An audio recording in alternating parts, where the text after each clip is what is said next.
In our last episode, we spoke to Drita Protopapa, who introduced us to her passion for social justice. If you haven't had a chance to listen to it, please do, but not before you listen to this episode with Terence Jenkins. Welcome to Diversity Dish, where we're dishing on everything diversity, equity, inclusion, and justice related. My name is Sedruola Maruska, and we're bridging the gap between what needs to be said and what needs to be heard. Those individual experiences that are often ignored or simply dismissed. Sometimes I'm dining alone, sometimes I'm dining with friends, and sometimes I'm dining a la carte. No matter how I'm dining, it promises to be delicious. Let's dig in.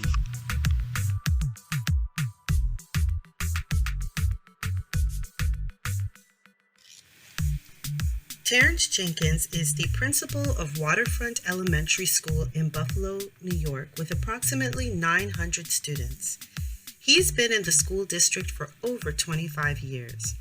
Terence was born in Corona, Queens, raised in Bushwick, Brooklyn, went to Bayside High School in Queens, got his criminal justice degree at SUNY Brockport, a master's degree in counselor education, and a master's in education administration.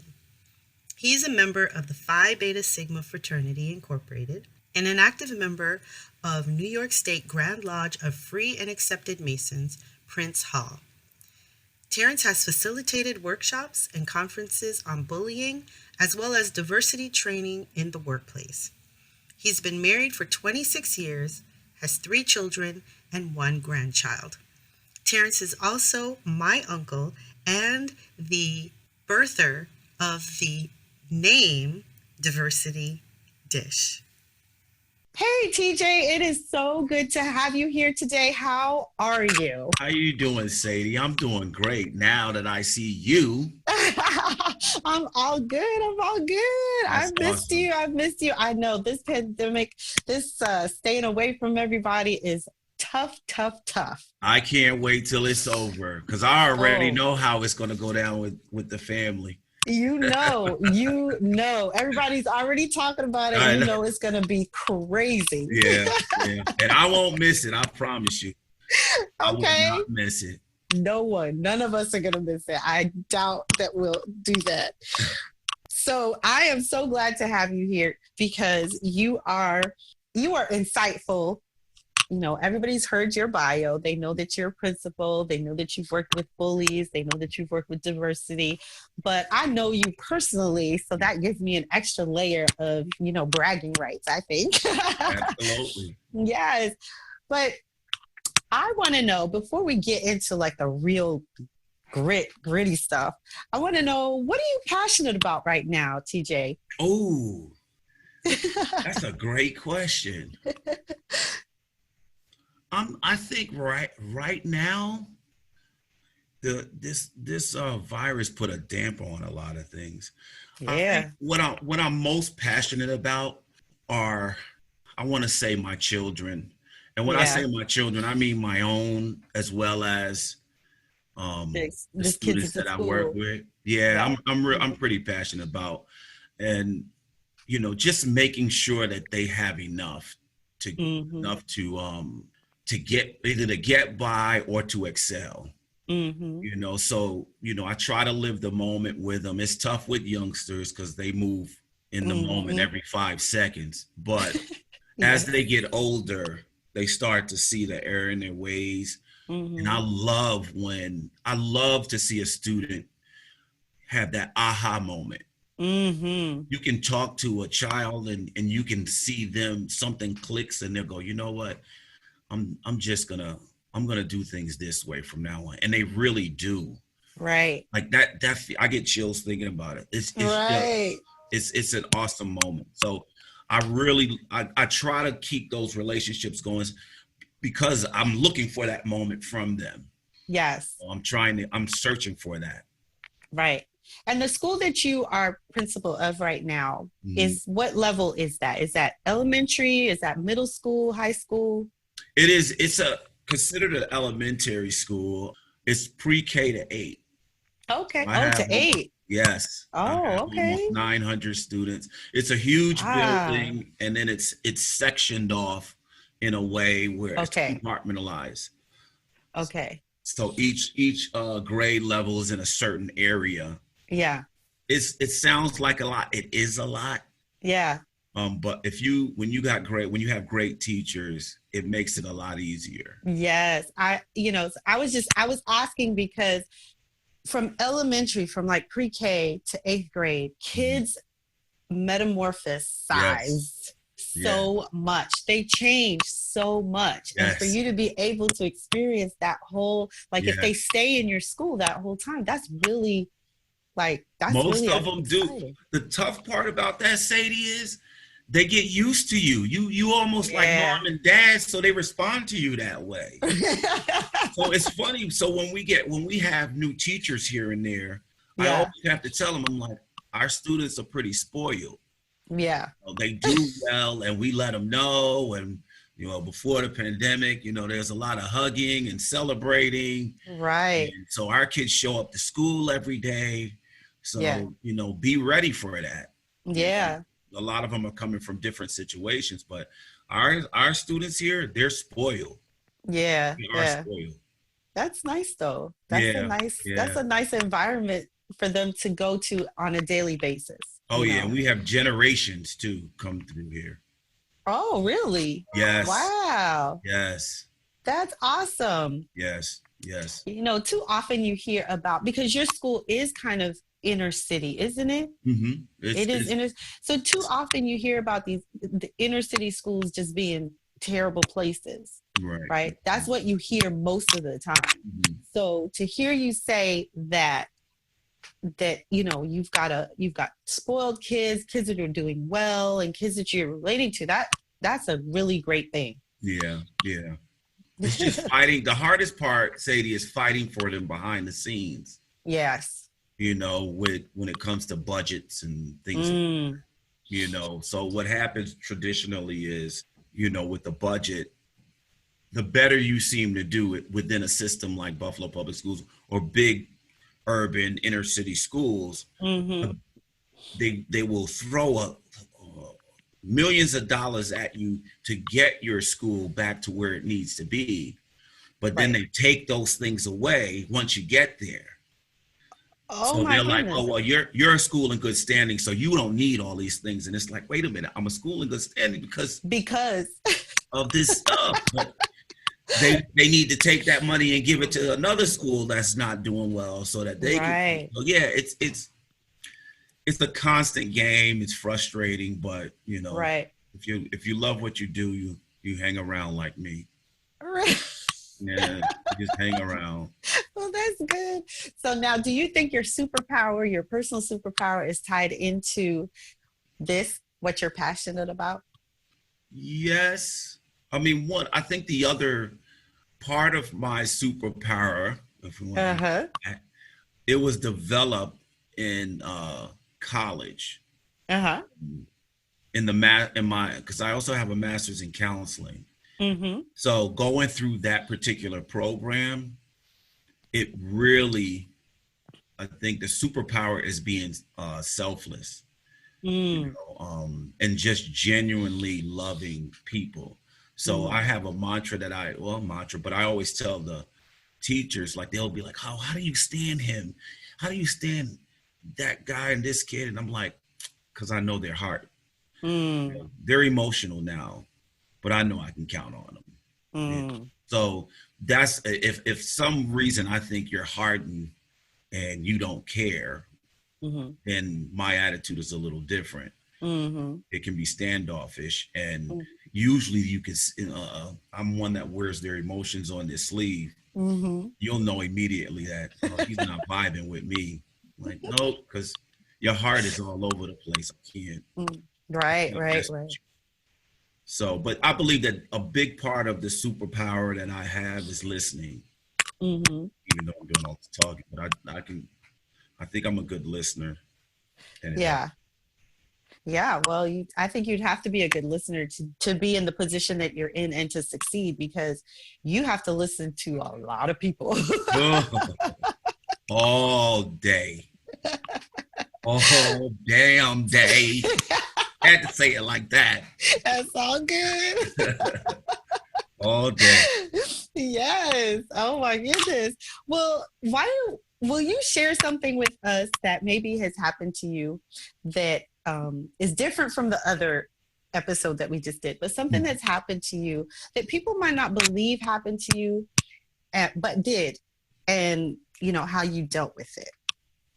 Now you really got me searching. So something that happened to me.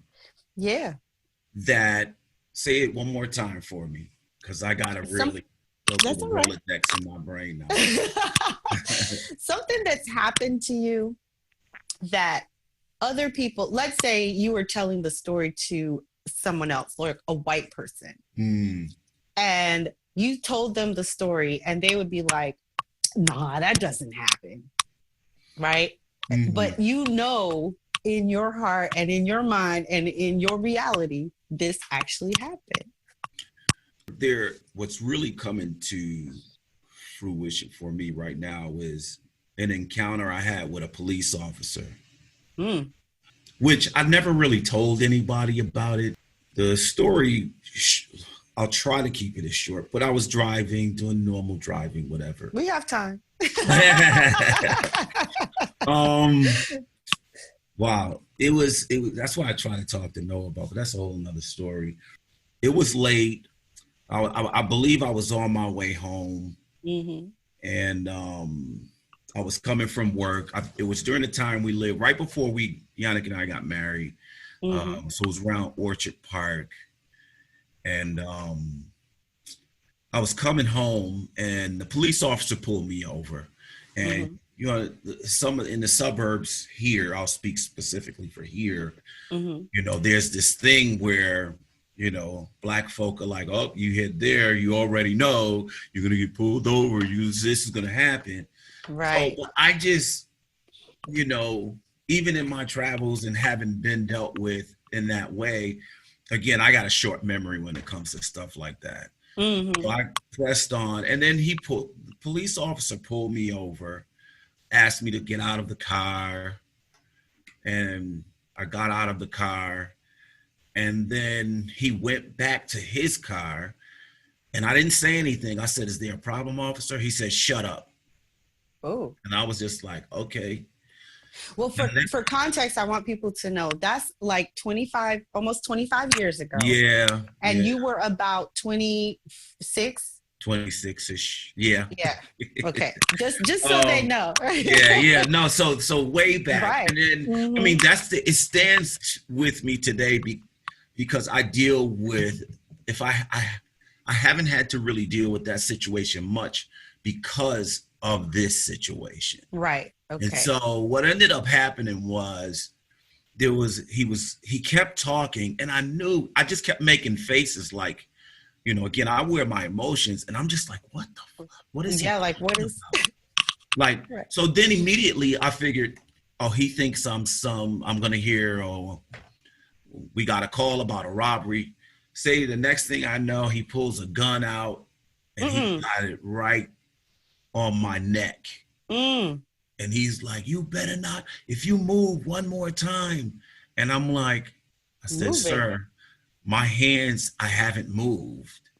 My hands are here. And in the middle of the night, nothing's happening. And I can tell, I'm like, this dude is not right. Like something is wrong. Well, long story short, this police officer got a call, and literally I got lucky. Wow. He just was like, you better watch where you're going and slow. He said, slow down. I said, was I speeding? He said, I told you to shut up. What?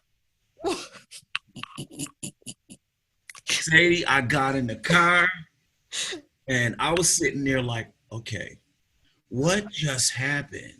Right. And when I would tell people this, because they know me, they figured, oh, that couldn't have happened to you. What do you mean?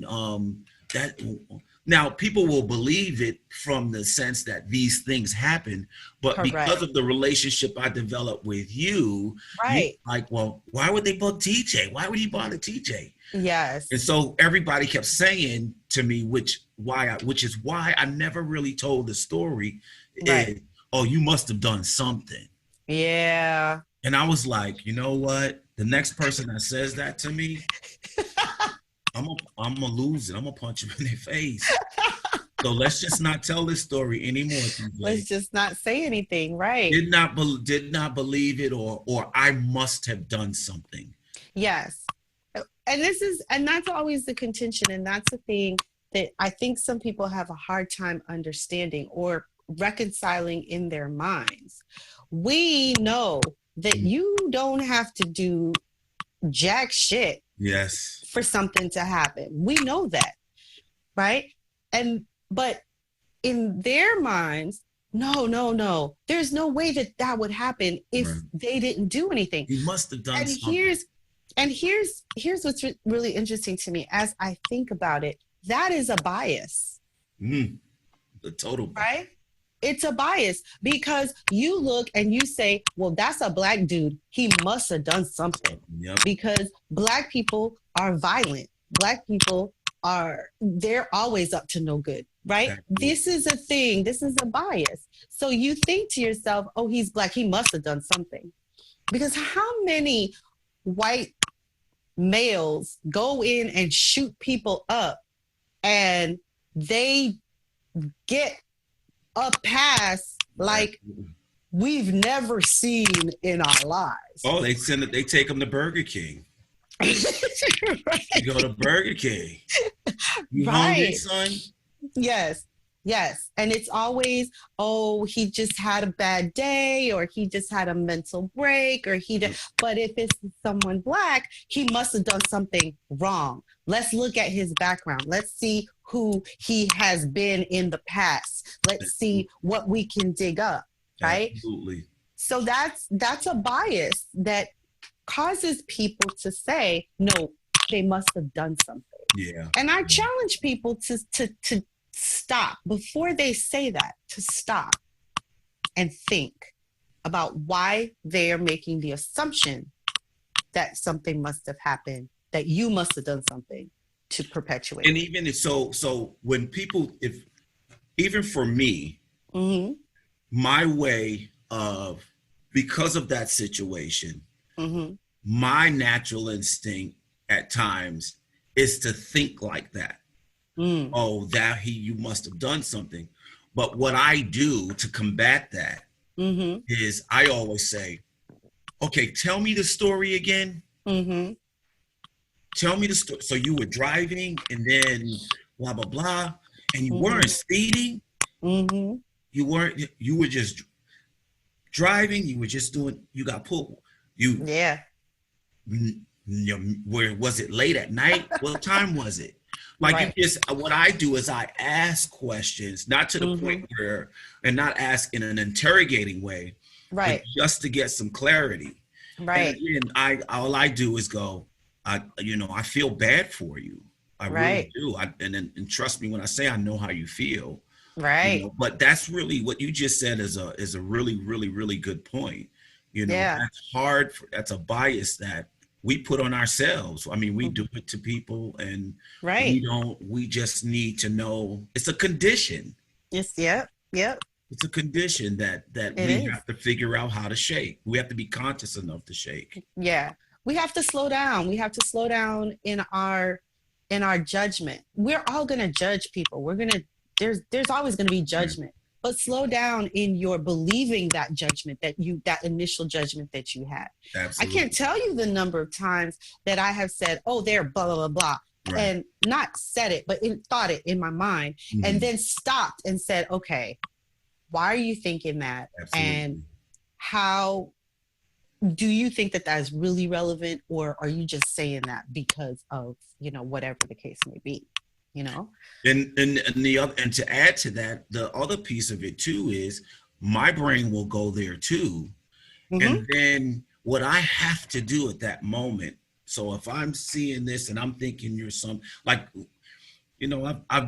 literally walked through some crazy neighborhoods where it's known that, hey, you got to be careful. But if I'm having that feeling, with an individual, I'll start a conversation. Hey, what's up? I like your sneakers, just to get it going. And then come to find out that that's a really sweet, nice person. And I got to check myself. Yes. Because they could have been looking at me the same way. Right. Because we have the biases too. Yeah. Because we've grown up in this country. Absolutely. And we have the biases as well. We have been biased against our own, and that's how things continue to perpetuate, which is why, right, we say not all skin folk are kinfolk, because depending on your level of buying into the socialization that you've been brought up in, you may be a detriment or to your own people. To your own people, yeah. And that's historically all the way through. Look, I always say the thing is you just got to scope them out and call them out, scope them out and call them out immediately. You got to call it out. Then they stay away. Right. Like, look, no, you're not helping. You over there. You need to go over there. Go sat down somewhere. Go sat down. Go sat your ass down right over there. Stay out the way. What we trying to do here. Please. Exactly. Exactly. I remember when I lived in Atlanta. So now, when I lived in Atlanta, I was between 23 and 27. So I was living in Atlanta. Some cousins came. Irvin came. I can't remember how many people were in the car. And we were getting ready to go drive, I think, to Florida. Okay. Irvin had an SUV, right? A Jeep Cherokee at the time. We don't get not even half a mile. Okay, so this is Atlanta and it's nighttime, so we're starting at night. We don't get half a mile from my apartment before the lights start flashing behind me. Wow. I'm driving. So I'm driving with 4 black men in my car. And the first thing they said is, we're asleep. And they all went to sleep. Bam. And I understood, because I was like, they need to either be asleep or they need to all have their hands up or something, right? So they were like, we're asleep, right? Bam. That was it. So I was like, okay, I understand. I got to do this because I'm driving. I'm on my own here. Hold it down, Sadie. Hold it down. We sleep. So the police officer comes over and I'm like, and he's like, do you know, I said, what's the problem, officer? And I don't really like speaking to police officers, but I was like, what's the problem, officer? And he says, well, license and registration. And I'm like, okay. So I give him the license and I'm like, going and I'm pulling out the registration and give it to him. And he's like, it says that the owner of this car is Irvin Daphne. I was like, yep, that's my cousin. He's right here. And he was like, okay. And then he says, and so he leaves and he goes to his car. Still hadn't told me why he pulled me over, right? But so we're sitting in the car and I'm like, when did you know? I mean, we didn't even get on the road yet. We didn't even get on the highway yet. We're just on the street. So then he comes back and he goes, okay. He says, well, I pulled you over because, you have one of your license plate lights is out.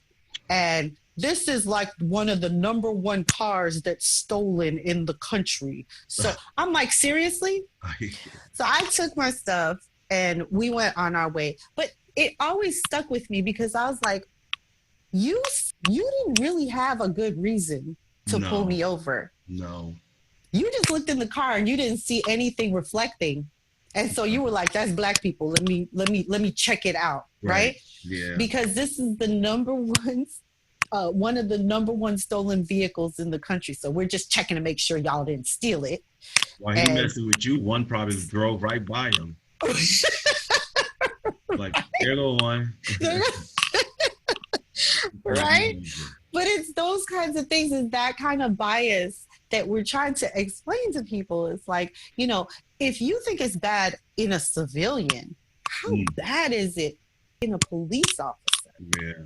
Yeah. You know, how bad is it in a police officer? Yeah. Yeah.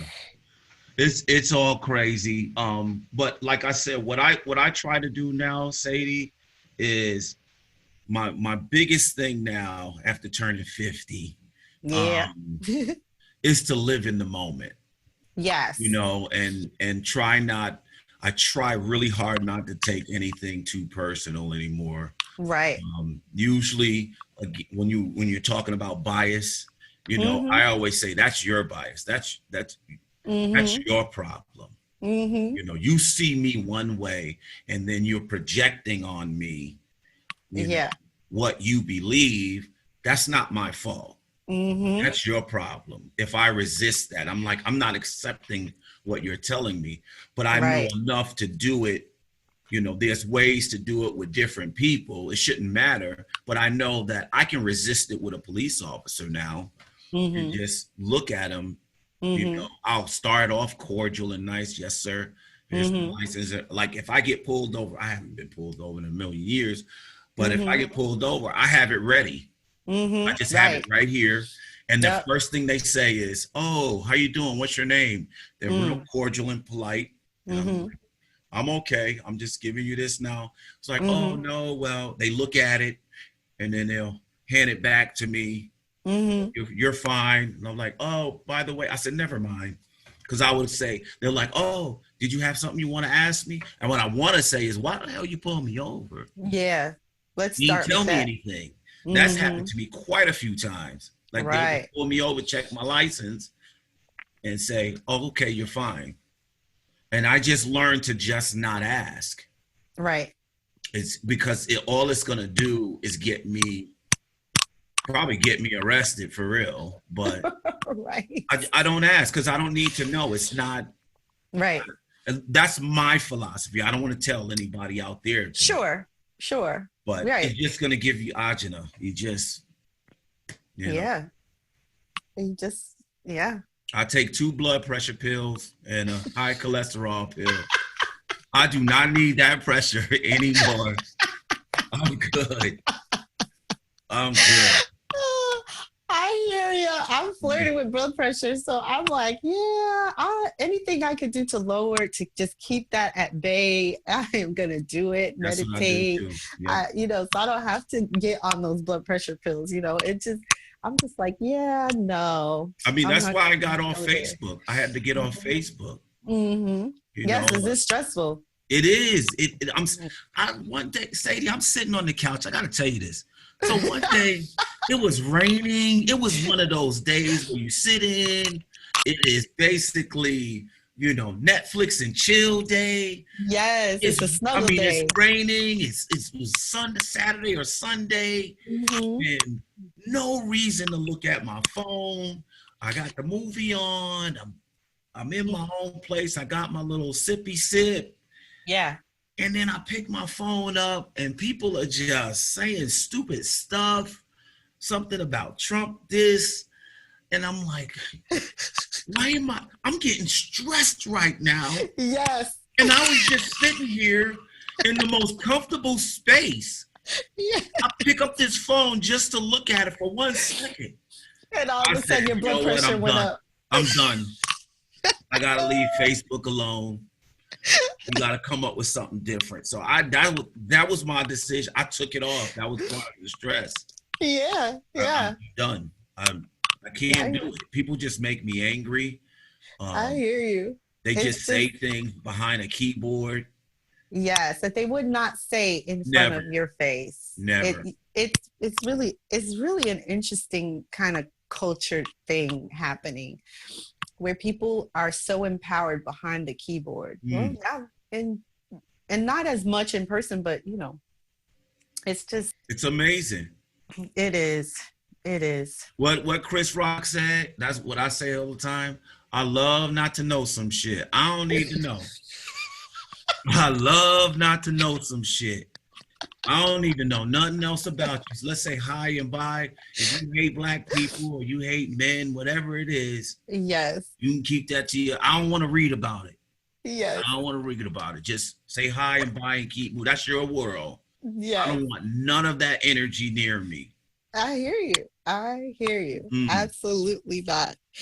So, of course, we know when all this is over, this whole pandemic thing, that we're going to be celebrating just the mere fact that we can see each other and hug each other. Ooh, We know that. we're gonna be buck wild, and that's what's gonna happen. It's gonna We're gonna look. bring the roof down. Listen, I'm so ready to go, but I'm afraid too, because I know how family get. It's gonna be like TJ gonna be knocked out. So We're all gonna be all over. We're all gonna over find the a place. little corner and we're like, okay, Oh this is my man, spot. that's right. Claiming spots early and just going to town. Nobody ever Right? sleeping. No, can somebody take a nap around here? Nobody takes a nap. But you know what happens? People do take naps, but they just go, they take naps and then they come back. You They don't sneak ever off. notice because, Yeah, yup. that's it. These are just so busy. But I mean, besides that, Mm, if we were celebrating something mhm. that has happened, that has shifted in the world, in the stratosphere, something has shifted. What would that thing be? What would we be celebrating according to you? What would you celebrate? Um, you mean in general, whether it be Just whether in general, like, maybe it could be something that would happen at work, something that you would like to see happen at your work, or something that you would like to see happen in the world, or something that you would like to see happen in your industry, in the education industry. But something has shifted, and it's really shifted where you feel like, yes, we can celebrate that. What would that be? um what came to mind as you were just talking is what I would really celebrate is if every child in the district, I'll speak for Buffalo Public Schools, but anywhere, Mm-hmm. that education was equitable. That Mm-hmm. even if I don't go to City Honors Mm-hmm. and I go to Bennett High School, Mm-hmm. I'm going to receive the same education. City Honors is one of the top schools in the nation. Mm-hmm. It's an international baccalaureate program.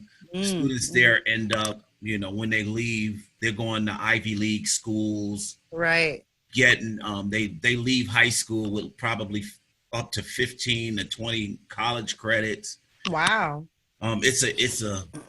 It's an over the top program, and we've got that school and about 4 or 5 others like it, but they're criterion based schools. Mm. So you got to test in, you got to have a certain aptitude, and then you need to be going to this specific school, elementary school, because they train you or Right. instruct you in a way to get you ready for that school. Right. Yeah. So I always say, well, why can't I have the same instruction getting my children ready for Mm-hmm. that school too? So in my world, it would be education would be totally, you wouldn't have to go to the suburbs. You don't have to go to this rural area. Mm-hmm. It shouldn't, to me, education, it should not matter. Mm-hmm. It shouldn't matter where you live to get Mm-hmm. you a good education. I agree. It just shouldn't. I mean, we have, in that particular school, the City Honor School, you have parents who are well off, Mm-hmm. who will, because you have to live in the city of Buffalo Mm-hmm. to go to that school. Well, Mm-hmm. many of those parents, they buy property in Buffalo Right. and then use the property as their address. Right. And that way their children can go to this school. So Right. I'm like, look, I get it. You got to do what you got to do for your child. Mm-hmm. But that to me is not That's not equitable. Yeah, that's No, it's not at all. equitable. Not even No. close. And they No. trying to clamp down on it, but it's really hard to do. Right. Hard to do. Yeah. So I mean, in my world, I would celebrate that. I really would. It would be, you know, see it as getting this bomb education, and if you guys decide to move to Buffalo, Right. to get that bomb education, the same one, you wouldn't have to Right. worry about it because we're all getting the same thing. Mm-hmm. You know, it's not Yeah. the haves and have-nots thing. So Yeah. I in my lifetime, I believe we'll see that. I just don't. Yeah. Yeah, I really do, because Okay. especially after this pandemic, because I think this Mhm. pandemic is really exposing a lot of stuff, Right. Mm-hmm. really exposing the inequities Yeah. Yeah. out there. Yeah. I would celebrate that for sure with you, because I think the same thing. I think that it shouldn't matter where you live. Right. Education should be top notch wherever you live. There should be money for that wherever you live, you know. Absolutely. I'm reading the book The Color of Law, and it's blowing my mind how the government mandate, or government not mandated, but well, yeah, some of it was mandated segregation that was going on, which also caused, you know, the different school districts to also be lesser, and then it caused the industry to be more in Black communities versus white communities. So you can't have certain things in white communities, but over here these people are protesting, it doesn't matter, just build it anyway. Right. Who cares? Right. You know, and it's that school thing is very much a part of that, where it's like, oh, well, I guess they need to have some schools, so go ahead and, you know, let's build a school for them. Right. But, you know, they got to figure it out. Right. No, that's true though. That's true. That's a great point. And then over here they're like, oh, well, what do these kids need? Because we can't hinder their future. They have such a bright future. And then over here is like, well, why can't you just make do with what you have? I mean, they did. Now, just to add to that, when I first came to the district in 2000, so about 20 years ago, they did this program at the high school level. They took 6 kids from one of our failing high schools. And then they took 6 kids from one of the suburban schools. So there's a school in the suburbs in Williamsville North. In Williamsville North, it's ranked just as high as City Honors, if not like 1-9. City Honors is ranked like number 4 in the country, and Williamsville is like number 3 or 2. So what they did was so I was at Kensington High School, which was like, at the time, was the worst of the worst school. It was lean on me. It was okay. No, it was crazy. Wow. Like, I went there. I had to sip my coffee and do my workouts before I went in there. So we took like 6 or let's say 10 students from our school, and then 10 students from Williamsville, and they swapped for 2 weeks. Okay. And then they brought them together to sit down and talk. And when I tell you, it was the most, I remember it like it was yesterday. It was one of the most powerful meetings on the planet. The kids were crying. The kids from Ken High were crying and angry. And then the kids from Williamsville, they were all white.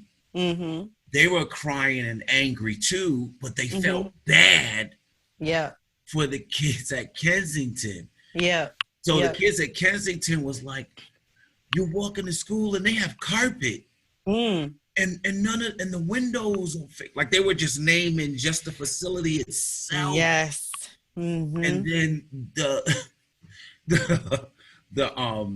kids from Williamsville, they were just like, the bathrooms, they're like, the bathrooms are clean, but, you know, there's a couple toilets that need to be fixed. And then, like, they were just like, and then I'm in the class, and the kids, they just walk in and out. They just get up and leave, or they'll say things, and then the kids from our school were like, well, if we had classrooms like that and we had that, I would come to school every day. And we were just like, wow. So the point of the experiment was to show, and it has such an impact on those 10 students that they got their act together to transfer out of Kent High. They will, because before they never thought, they were like, no, I wanna go to another school. Like they were done. That was the fallback. And so those other students, when they went back to their school and talking with the administration there, it changed them because they talked about different majors they wanted to major in college. Right. To help. Right. You know, students or people in need. They just a whole new world. Whole new world. So the inequity was so clear there. And I always wish that we could do more of that. Yeah. We can definitely do more of that. That would it would change. That's when you talk about a paradigm shift. Yes. That would be a shift like never before. Yes. Because it only takes, because the thing is that you can't imagine what you can't imagine. You don't know what you can't imagine. Yep. And then you see it and you go, whoa. Yes. Here's this is a small example, but you know my daughter. Right. My daughter is like, she's bright. Right. Right. She's been talking full sentences. You could understand her for years. Okay. Yeah. She's only 9 years old, but she's been talking like that since she was 3. Just talking. Blah, blah, blah. Then when I meet other kids who are her age, like all along the years, whenever I met kids that were her age, I always thought to myself, is there something wrong with that child? Or I just have a different view because my child is this way. Right. And I always had to remind myself that Zia, she's got her own brilliance. I can't even take credit for any of that because she just has her own brilliance going on. Right. But it's the same thing when you're used to one thing and then you see something, you're like, oh, that's a thing that exists. Like whether it's good or bad, it's always a wow, I never knew. Right. That was an option, or that was a thing, or that was. So I say that's why people need to freaking travel. I don't care if you're going to the next county. Look, or you better say it again. You better say it again. I don't care how far. I mean, just get out of your little vicinity. You better say it. You better say it. Because the shift. It's they incredible. Were saying to me, they were saying when I went to Thailand last year, I had the best time ever. The kids are like, why do you go to Thailand? I said, listen to me. You go wherever you can go. Go. Right. Get out of here. Yes. For a day, a week, figure out a way to get out of Buffalo. Get out of your environment. Yes. Because you go into someone else's world, the appreciation, the look back, the reflective thinking, all of that is going to go into account. And even when you go back into your environment, your whole perspective change. Yes. So, and then the other thing that you mentioned too is something that Jonelle and Emily and I spoke about one of the times when we were in Florida, because I was complimenting them on how well Zumbi was speaking. And then Emily asked, I believe Emily or Jonelle, because I'm like, man, she's good. You know, I need her in my school, get my students up. And so Emily was saying her teacher, the principal at their school, says that all the time. But Emily felt like, like, what are we doing? We just raising her. We think we need to. And I said, the difference is, I said, I'm going to tell you, and that's what you're seeing, is you speak and you talk to your child. Even when they were 2, you have conversations with them. Yes. So they have that development They know how to speak in sentences because that's what they hear. They hear Travis. She hears Travis talking in sentences. You talking in sentences. Okay, I gotta talk it. I gotta use a full and put a period at the end of it. I mean, but that's right. What you learn. So you got some parents. People wonder how some kids whose family is limited, okay, don't have the same resources, but sometimes the children will come in here and are brilliant, just articulate, can do things, blah, blah, blah. And I always say, those parents at some point decided to talk to their children. Yes. They have a conversation. When you talk to kids, it allows them to think. And their brain cells, everything starts to click. And then, like Rain, our grandson, he doesn't have the words, but he'll talk sometimes. He gives you full sentences. Some of them are sometimes backwards. I don't know what he's talking about. But like a perfect example, I'll leave with this example. He goes, I picked him up from school on Wednesday, and it was chilly and rainy. And he goes, me cold, me hungry. And I said, Rain, you're not a caveman. You say, Granddad, I'm hungry. I'm cold. Granddad, I want some French fries. And then he repeated it. Yes. He kept saying it. And then, but he still has this thing, because he still has this thing where he'll say, me need this. And I'm like, caveman, what is it that you need? And he'll go, I need. So those are the things that you do with development. And that was my educational kids. That's it. That's your educational background coming out to haunt us. Yeah. But I love that though. Awesome. I love that when that brain starts to develop. It's like when we spoke about an aha moment. You get from kids when they're just using. It's like, whoa, okay. Yes. Yeah.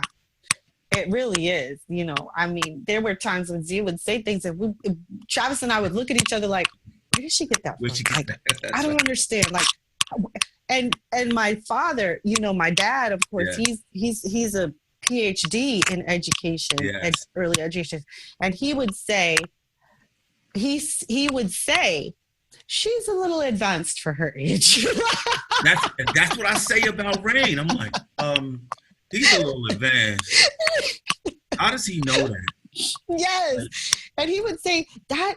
What she's doing right now is reasoning. Reasoning doesn't start really at this stage. She's a little, you know, and we'd be like, okay, because we don't know. We're just listening, just like you. It's because you're having, and I say that you take it for granted as a parent. Yeah, right. But it's because you speak and you talk to your child. Right. Yeah. Even when you're angry with them. Right. The inflection is different. Yes. They pick that up. So that's how they start to, like, my mother used to say, Terence Anthony Jenkins. And I used to say, oh, not good. It's not good. So Sia has those moments like, exactly. Right. You know you in trouble. You know something's up. Something's up. Yes, exactly. Yeah. Oh my goodness. You are so right. Well, we've had a really good conversation. I have really enjoyed talking to you. Okay, I know it's because we haven't seen you in a while. But I know. But is there anything that you want to bring to light? Like anything that I haven't asked you that you would like for me to have asked, or that you would like to bring to light in this whole conversation? If anything, I would like to do is just reiterate, you know, the idea of living in the moment. Yeah. Keeping your blood pressure down. Whew. And just being with people. Yeah. You know, when you're with someone and they're talking to you and you hear another voice while they're talking, that means you need to shut up. You know, take a moment and be with people. You know, if you ask someone, hey, how are you doing? Be genuine about that, because if you use it, people will tell you how they're doing. So don't ask.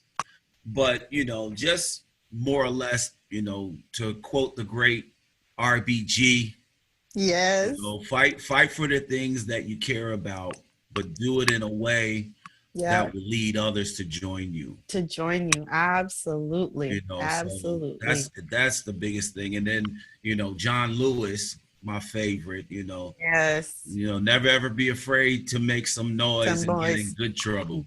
get in good trouble. That's what I say to my boss right before I'm about to get crazy. I go, "Oh, I'm about to get in some good trouble."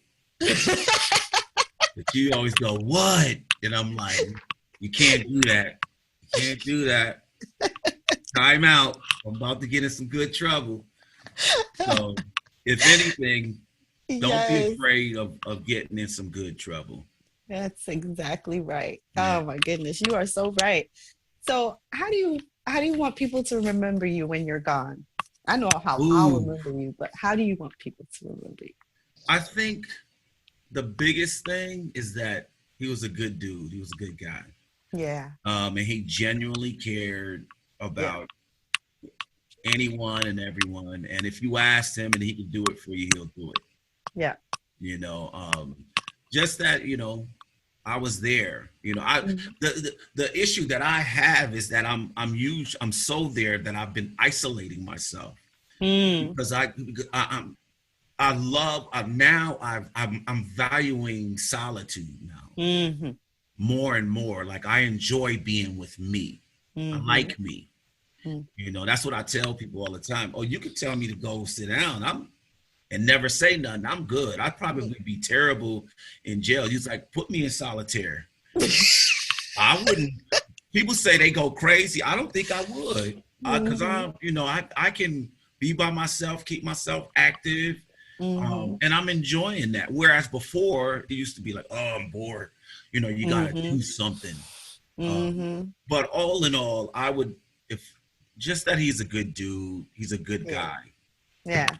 And he can do anything for you, and that's the impact that I'm left with. I'm left with trying to do every day, to do the best I can for all I can, for as many as I can. Yes, yeah. That's your mission. That's my mission. I hear you. I got it. So, what's your favorite dish, TJ? What's your favorite food? We're talking food now. Wow. That's a great question. You know what I've been jonesing on in my belly? It's been happy, but growing. The belly has been growing. For some reason, like I was doing really well up until the pandemic. Yeah. I cut out the meat, It's like, you know what? I'm not going to do this meat. And I felt good.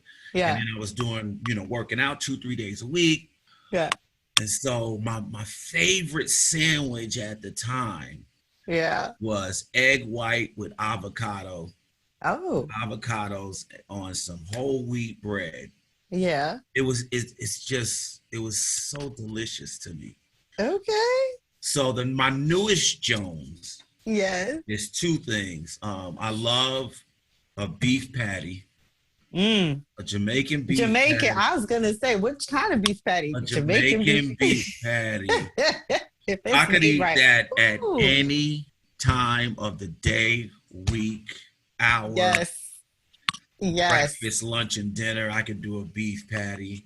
And then the other thing that I've been really jonesing on is those bowls, the pho. Bowl. Yes, the soup. Yes. Oh. So good. I love those. It is so good. I mean, I had one last night, and after I ate it, Sadie, I felt so cozy and warm, and then I fell asleep. I missed the game. Because I told myself, I'm going to have me some pho, right? The game. I put the egg in it. I got the big bowl. I got everything going. It was so good. Oh my God. So good. I love that. I It find is. that to be one of my comfort foods for real. Oh, that's my new. Now I had it in Thailand, and it Yeah. was excellent. I mean, that's where I was really introduced to it. They're like, Yeah. no, you gonna, and the bowls were just. I'm like, this is for a whole family. But I would sit there and eat that, and I found a couple places. I found a place here, Mm-hmm. and it is like, you got me going. I'm gonna leave here, and I'm gonna get me another bowl. It is like so good to me right now. It is. I think I'm getting old, but well, I am getting old. I never thought I would feel that way about a bowl of noodles. All right. It was so good. I mean, when I say I fell asleep after. You were just so happy. I was so happy. Oh, I got the football game on. Woo-hoo. And I put the cover on me. I was out. That was all she wrote. That was it. Oh my goodness. Down for the count. So I love it. yes. That's awesome. Yes. Well, I love me some pho too. Yes. Yes. And then yes. The biggest thing is my go-to is a burger, a nice good burger. Yeah. I keep that simple. I haven't done that much though. Yeah. So yeah. Well, all right. Well, thank you so much, TJ. It has been for having so me. fun. I'm so glad you made time to be on my podcast. Yes. Look, Yannick was like, you better get on, and you better. I'm like, well, you don't have to thug me. I'll do it. I like Sadie. I don't have a problem. You act like this is I can do this. You can do this. Because I told her that you would be doing it. I'm like, okay. Y'all are so funny. I can do it. I'll do it. I didn't tell you no. Right? What are you yelling at me for? Make sure you get in touch with her. And then when I did that time when I hit you back and you hit me back, I was like, I can't even tell Yannick that I did. I forgot to. Oh, you did. You did. It's all good. Thank you so much. It has been so fun, and you have really shared a lot of information. And I hope it was enough. I hope it was relevant. I think it was. The whole point is to get people thinking about things that they've not thought about before, and to go, oh. Right. I didn't realize that was a thing, and I think that we've given them quite a few of those. Oh yeah. Well, it's time. Right? It's time. Yes. It's been time. Time is up. The time is now. Right. So that's why I say we're bridging the gap between the things that need to be said and the things that need to be heard. So absolutely. That's what we're doing.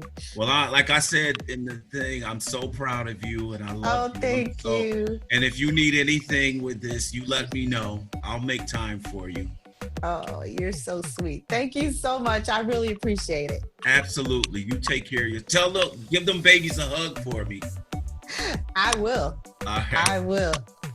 Hey, did you enjoy that episode? If so, please be sure to subscribe, download, rate, review, and share. It would also mean the world to me if you became a patron over at Patreon. The information is in the show notes. Thank you, and we'll see you next time.